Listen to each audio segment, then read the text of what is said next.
Welcome students, myself Priyanka, Assistant Professor in Mathematics, IGN College Ladwa. As in the previous video, we are discussing reduction formula. So far, we have discussed tangent raised to power n integration, secant raised to power n integration. Here we are going to discuss reduction formula for sine raised to power n integration with respect to the variable x. So first of all हमने sine raise to power N को break करना है n-1 और 1 power पे. उसके बाद हम लोगों ने नेक्स्ट स्टेप में इंटीग्रेशन बाय पार्ट्स किए. इंटीग्रेशन बाय पार्ट्स करते हुए हमने sine raise to power n-1 को फर्स्ट फंक्शन लिया है और साइन एक्स को सेकेंड फंक्शन लिया है. First as it is sine की integration minus cos minus whole integral derivative of first integration of second and whole integral. Next step minus जो थे वो हमने कॉमन निकाले तो वो प्लस हो गया. उसके बाद ये कॉस स्क्वायर हो गया. कॉस स्क्वायर को हम लोगों ने कन्वर्ट किया नेक्स्ट स्टेप में 1 माइनस साइन स्क्वायर. टर्म्स को हमने सेपरेट किया. उसके बाद sine raise to power N हमारे पास लेफ्ट हैंड साइड में भी है और sine raise to power N हमारे पास राइट हैंड साइड पे भी है, तो हमने इस टर्म को भी लेफ्ट हैंड साइड पे शिफ्ट किया. So here we are getting reduction formula for sine raised to power n. Same is the technique for reduction formula for cos raised to power n. So here is a simple example कि अगर हमें sin raised to power 4 की integration करनी है तो हम लोग इस रिडक्शन फॉर्मूला में n को 4 पुट करेंगे. जब हमने n को 4 पुट किया तो यहाँ पर साइन स्क्वायर आ गया. सो अगेन इसी फॉर्मूला में हम n को 2 पुट करेंगे. तो जब हमने n को 2 पुट किया तो ये साइन रेज टू पावर 0 आया विच इज़ 1. सो यहाँ जाके हमारी इंटीग्रेशन ख़त्म होगी. तो हमने थर्ड इक्वेशन से साइन स्क्वायर एक्स की वैल्यू निकालनी है और उसे सेकेंड इक्वेशन में वापस पुट कर देना है, जिससे कि हमारे पास finally sine raise to power 4 की इंटीग्रेशन आ जाएगी. अब जो हम नेक्स्ट कर रहे हैं this is very important one.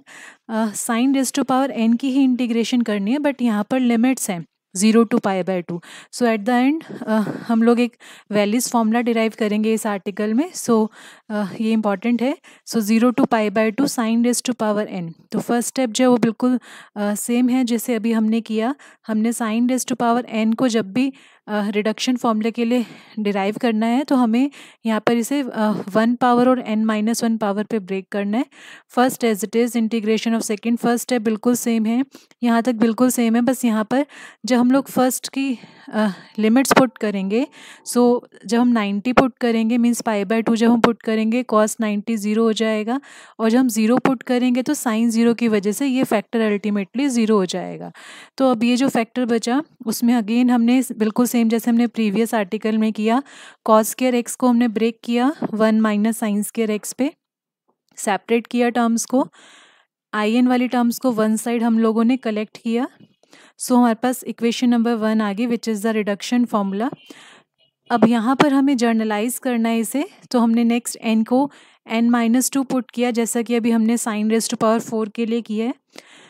n की जगह हम n-2 जब रिप्लेस करेंगे तो यहाँ पर in-4 आ जाएगा. तो अगर मैं in-2 की वैल्यू यहाँ पुट करूँ तो हमारे पास in का रिलेशन in-4 की टर्म्स में आ जाएगा. सो इसी प्रोसेस को हम लोग कंटिन्यू कर सकते हैं. अब यहाँ पर हमें केसेस बनाने पड़ेंगे क्योंकि हमें n अननोन गिवन है. मीन्स हमें नहीं पता कि वो इवन इंटीजर है और हमें नहीं पता कि वो ऑड इंटीजर है. ऑब्वियसली हम लोग पॉजिटिव इंटीजर्स पे काम कर रहे हैं. सो n या तो पॉजिटिव इवन इंटीजर हो सकता है या फिर n पॉजिटिव ऑड इंटीजर हो सकता है. Suppose n is a positive even integer. For example अगर सपोज मैंने n को 4 लिया तो यहाँ पर लास्ट जो होगा 4 माइनस 4 दैट मीन्स अल्टीमेटली हमारे पास आई नोड आएगा. और आई नोड की वैल्यू आए या i1 की वैल्यू आए वो हम लोग स्टार्टिंग एक्सप्रेशन से निकालते हैं. यहाँ पर हम n को क्या पुट करेंगे 0. तो जैसे हम यहाँ पे n को 0 पुट करेंगे sine raise to power 0 which is 1. So integration में सिर्फ क्या रह जाएगा π/2. सो ये हमारे पास सेकेंड फॉर्मूला आया हमारे पास कि हम जब स्टेप बाय स्टेप चलेंगे लास्ट टर्म जो है वो हमेशा आई नॉट पे. आप कोई और इवन इंटीजर का एग्जांपल भी ले सकते हैं, उससे भी आपके पास सेम केस आएगा. अब अगर हम n को पॉजिटिव ऑड इंटीजर लेते हैं, अगर हम पॉजिटिव सपोज फॉर एग्जांपल मैंने n को क्या लिया 5 लिया, तो अगर आप यहाँ पे 5 लिखोगे तो यहाँ पर 3 आएगा. यहाँ पर 3 लेंगे तो यहाँ पर 1 आएगा। तो अल्टीमेटली अब की बार राइट हैंड साइड में हमारे पास I1 बचेगा। एंड अगेन I1 को हमने स्टार्टिंग वाले जो इक्वेशन है वहाँ पे n को 1 पुट करके इसे सॉल्व करना है। सो आफ्टर सॉल्विंग ये हमें 1 मिल जाएगा। तो यहाँ से हमारे पास In की वैल्यू जो है मीन्स In में जो लास्ट टर्म रहेगी दैट विल बी 2/3। सो अभी हम लोग इन दोनों को हम जर्नलाइज कर सकते हैं एंड इस फॉर्मूला को हम बोला करेंगे Wallis formula. So what is this, अगर n हमारा इवन इंटीजर है तो हमने क्या किया यहाँ पे देखो n-1 n-3 2 का डिफरेंस है न्यूमरेटर में एंड 2 का डिफरेंस है डिनोमिनेटर में। सो कैसे ध्यान रखना है कि अगर हमारे पास यहाँ पे n पावर है, न्यूमरेटर में एक पावर लेस करनी है। सपोज फॉर एग्जांपल यहाँ पर 8 है तो यहाँ पर हम 7 × 5 × 3 × 1, तो go on diminishing by 2। Division में क्या लिखना है, फुल पावर से स्टार्ट करना है and go on diminishing by 2 × π/2 आएगा in case n is a positive even integer.